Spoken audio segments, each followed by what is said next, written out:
Welcome है आप लोग गणित क्लास में। आज हम लोग कक्षा 12 गणित में 8 नंबर में पूछा जाने वाला। देखिए आप 2024 का आंसर उठा के देखेंगे तो 9 का क्वेश्चन नंबर 9 का वाला क्वेश्चन है। ये इंटीग्रेशन, इसकी वैल्यू निकालनी है और 8 नंबर इसके लिए फिक्स है। ठीक है, तो क्वेश्चन को सॉल्व कैसे करेंगे इंटीग्रेशन को, ये महत्वपूर्ण है। तो x square plus x plus one upon x plus two x square plus one यहाँ पे हमको दिख रहा है। ठीक है, तो इसमें करते क्या है, ये बेसिकली पार्शियल फ्रैक्शन पर बेस्ड ये क्वेश्चन है, क्योंकि यहाँ पर देखिए ये फैक्टर हुए हैं, लीनियर फैक्टर यहाँ पे दिख रहा है एक, और यहाँ दूसरा वाला क्या है, क्वाड्रेटिक फैक्टर है। ठीक है, द्विघात है यहाँ पर। तो इसको हम लोग कैसे ब्रेक करते हैं, आंशिक भिन्नों में तोड़ते हैं। अगर आप ये जान रहे हो तो ये सवाल समझ लीजिए कि खत्म है, समझ लीजिए। ठीक है, तो आइए कैसे इसको हम आंशिक भिन्नों में तोड़ते हैं, इस क्वेश्चन को आगे बढ़ाते हैं। तो यहाँ सबसे पहले देख लीजिए कि अगर हम इसको मल्टीप्लाई करेंगे तो नीचे x की घात कितना आएगा, 3 आएगा। ऊपर कितना है हमारे पास, मैक्सिमम पावर 2 है। ठीक है, तो इसका मतलब हमको भाग करने की जरूरत नहीं है, पावर यहाँ नीचे ज्यादा है। डिनोमिनेटर में हर में पावर अंश से ज्यादा हो तो भाग करने की जरूरत नहीं है। फिर इसको सीधा सीधा पार्शियल फ्रैक्शन में तोड़िए। अगर बराबर हो पावर या बड़ी हो ऊपर, तो फिर आप क्या करेंगे, पहले डिवाइड करेंगे, उसके बाद में उसको आप सॉल्व करेंगे। तो आइए इस क्वेश्चन को हम लोग इसका हम पार्शियल फ्रैक्शन यहाँ सिखाते हैं आपको कैसे करते हैं।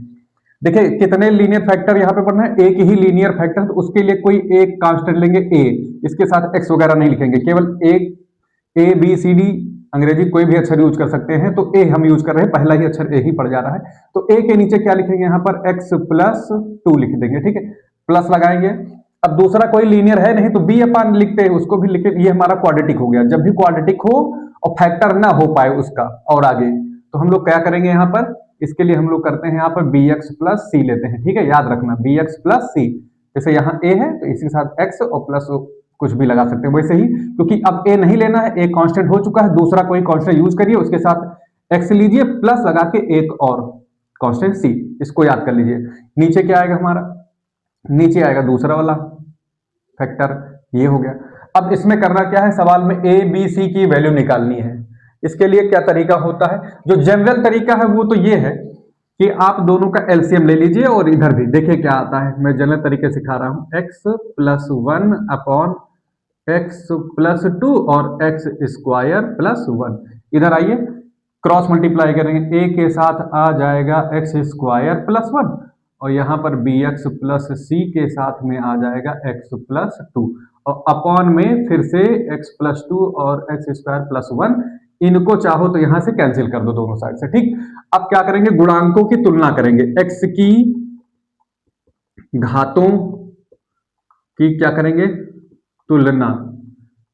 पहले x देखो, यहाँ पे क्या है, एक्स स्क्वायर है, यहाँ पर क्या है, एक्स स्क्वायर मिल जाएगा। हाँ, एक्स स्क्वायर हो चाहे x हो चाहे अचर पद हो, क्या हो, अचर कांस्टेंट टर्म हो, इनकी हम तुलना करेंगे। तो तुलना कैसे करेंगे, देखो यहाँ एक्स स्क्वायर मौजूद है कि नहीं, तो एक्स स्क्वायर के बगल में क्या है, कोफिशिएंट क्या है इसका, 1 है। तो सबसे पहले एक्स स्क्वायर का हम तुलना कर लेंगे। तो एक्स स्क्वायर, यहाँ एक्स स्क्वायर गुणांक कितना है, 1 है। इधर आओ, बराबर लगाओ।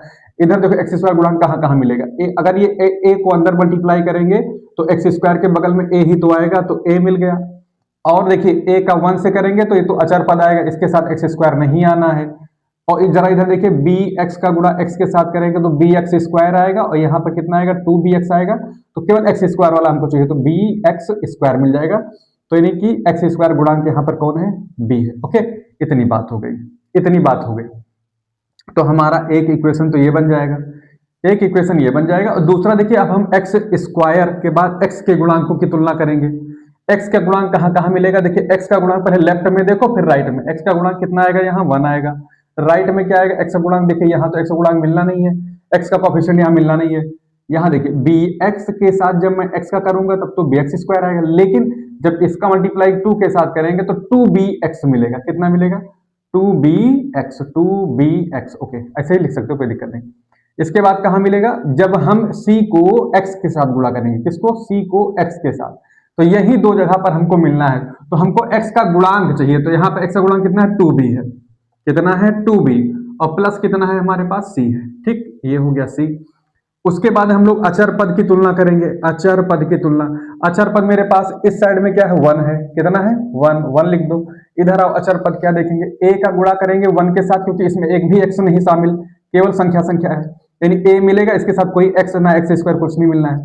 तो इधर एक a हो गया अचर पद। इधर देखिए एक्स वैल्यू को छोड़ दीजिए, सीधा सीधा सी का 2 से मल्टीप्लाई करिए तो 2c आ रहा है प्लस का, तो प्लस का क्या लिख देंगे यहाँ पर हम लोग 2c लिख देंगे। तो ये हमारा दूसरा हो जाएगा, ये हमारा हो जाएगा तीसरा।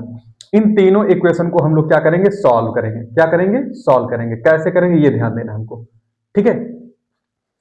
तो इसमें करते क्या है, क्या करते हैं, एक और तरीका मैं आपको बता दूं। जब लीनियर कहीं आपको दिखाई पड़े तो उसका एक और तरीका है, थोड़ा सा ये आसान हो जाएगा आपको सॉल्व करना। तो लीनियर वाले फैक्टर को खूब गौर से देखो। तो ए के नीचे लीनियर बैठा है x+2, कितना बैठा है x+2। तो इसको जरा सॉल्व करके जीरो बनाओ। तो x+2 जीरो कब होगा, जब x की वैल्यू क्या आ जाएगी -2। यहां -2 रखते ही देखिए जीरो बन रहा है ना। तो x बराबर -2 इस साइड में लेफ्ट में रख दीजिए, और सिर्फ इसकी जगह पर मत रखना, बस याद रखना, मतलब याद रखना, ये रखने वाली बात है थोड़ी सी। इसकी जगह पर -2 रखिए, सब कहीं -2 रखिए, बस इसकी जगह इसको छोड़ दीजिएगा, इसमें कुछ मत रखिएगा -2, क्योंकि उसके लिए जीरो हो जाएगा, ठीक है। बस यही काम करना है। तो इससे हमें ए की वैल्यू डायरेक्ट ही मिल जाएगी। ए की वैल्यू क्या मिलेगी, देखिए ए की वैल्यू क्या तरीका है, मैंने बोल दिया है ना, ए के नीचे जो भी है उसको जीरो बनाने के लिए एक्स का क्या मान होना चाहिए, -2। तो कुछ नहीं करना, ये -2 पहचान लिया ना आपने, -2 को उठा के यहां यहां यहां रख दीजिए। यहां भी रखिएगा लेकिन इसमें मत रखिएगा, इसमें मत रखिएगा, बस इसको ढक लीजिएगा, यूं कह लीजिए। तो क्या आ जाएगा यहां से, -2 का स्क्वायर +2 +1, ओके। और नीचे क्या आ जाएगा, 2 दूना 4 1 5 आ जाएगा। इसमें रखना है 2 -2 का वर्ग 1। तो 2 1 3 कितना मिल जाएगा भाई हमारा ये, देखिए 2 दूना 4 2 6 1 7 आ रहा है क्या, नहीं कहीं तो मुश्किल हुई है इसके साथ। 2 दूना 4, हाँ -2 रखना, सॉरी क्या रखना है, -2। तो 2 दूना 4 1 5 में से 2 गया, 3/5 आ जाएगा। ए का मान 3/5 आ जाएगा। अगर वैसे सॉल्व करोगे तो आपको सबसे पहले यहाँ सी की वैल्यू बी के टर्म में निकाल के तब इसमें रखेंगे, तब सॉल्व हो पाएगा, ठीक है। किया जा सकता है, अगर आप तरीका जानते हैं लीनियर को सॉल्व करने का, तो आपस में तीनों को सॉल्व कर लीजिएगा तो आंसर आ जाएगा।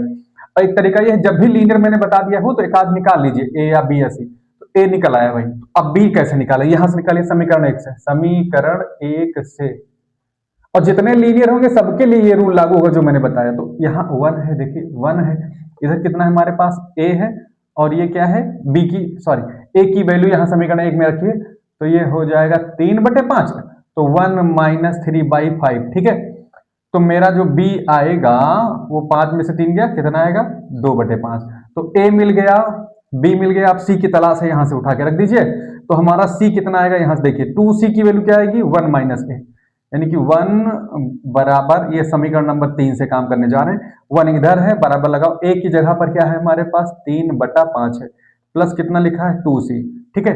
तो 1 में से 3/5 3/5 माइनस करोगे तो कितना आएगा पता है ना, 3 इधर जाके माइनस हो जाएगा, उधर कितना मिलेगा 2c।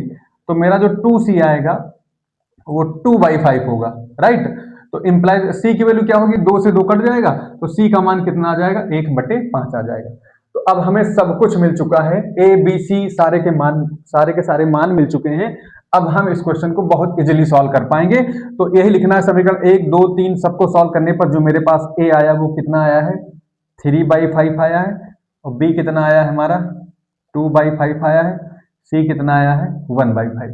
तो अगर आपका पार्सल फ्रैक्शन हो गया हो तो मैं मतलब कि इसको देख लीजिए, और उसका मैं डायरेक्ट यहाँ पे इसका दोनों साइड में इंटीग्रेशन का साइन लगाने जा रहा हूँ, ठीक है। तो ये काम किया जा सकता है इजीली। इसको मैं थोड़ा सा हटा दूं यहां से। अब आगे देखते हैं क्या होने वाला है। इसके बाद में क्या करेंगे ये देखो, इसके बाद में सीधा सीधा दोनों साइड का इंटीग्रेशन का साइन लगा दीजिए, x² + x + 1 x + 2 और x² + 1 dx बराबर, देखिए a की वैल्यू है कितनी हमारे पास अभी निकली 3/5, तो यहां पर 3/5 पुट करते ही 3/5 कांस्टेंट आ जाएगा, और इंटीग्रेशन लगाइए, यहां पे क्या बचा है 1, ओके। जब कुछ नहीं है तो 1 ही समझिए यहां पर, और x प्लस कितना हो जाएगा 2 हो जाएगा, 3 1 जा 3/5 ही माना जाएगा, ठीक। और प्लस लगाइए, लग गया प्लस। b की वैल्यू क्या है 2/5 है, कितना है 2/5x + 1/5 हो जाएगी c की वैल्यू, इतना पूरा। और यहां पर भी dx लगाइए, इंटीग्रेशन का साइन लिखिए, ये वाला पार्ट। और नीचे क्या है x² +1, क्योंकि हमने इंटीग्रेशन लगाया तो सब में इंटीग्रेशन, इसमें भी इंटीग्रेशन, इसमें भी इंटीग्रेशन, केवल ए बी सी के मैंने क्या कर दिया, मान रख दिया। अब देखिए गौर से, ये तो हो जाएगा मेरा 3/5 और इसका इंटीग्रेशन आप लोग को अच्छे से पता है log x+2 हो जाएगा, कोई प्रॉब्लम नहीं। अरे देखिए यहाँ पर x+2 है ना 1 के साथ, तो ये log x+2 होता है इसका इंटीग्रेशन।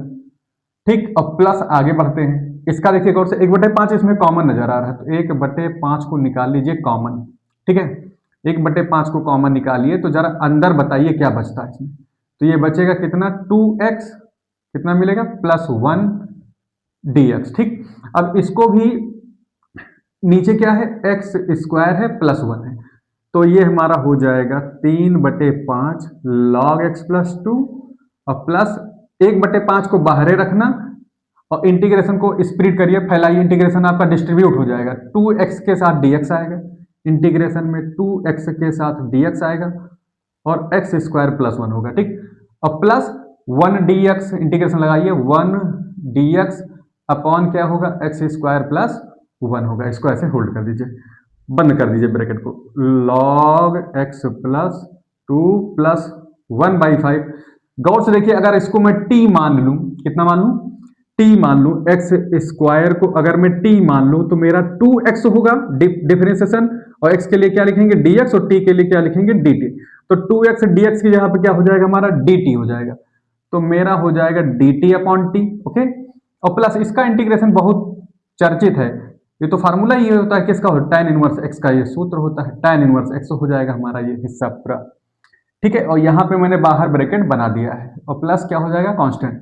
जरा इसको सॉल्व करेंगे तो मेरे पास वैल्यू क्या आएगी, 3/5 आएगा, log आएगा, x+2 होगा, और ये t की वैल्यू x² +1 माने हो तो log में आ जाएगा, कितना है, log t होगा, तो 1/5 log, और t का मान क्या माना हमने, ये माना x² +1 मान लिया है, और उसके बाद प्लस 1/5 को अंदर मल्टीप्लाई कर देंगे तो ये भी हो जाएगा 1/5, और कितना हमारा tan inverse x plus constant. ये होगा इस इंटीग्रेशन का आंसर, कितना आएगा।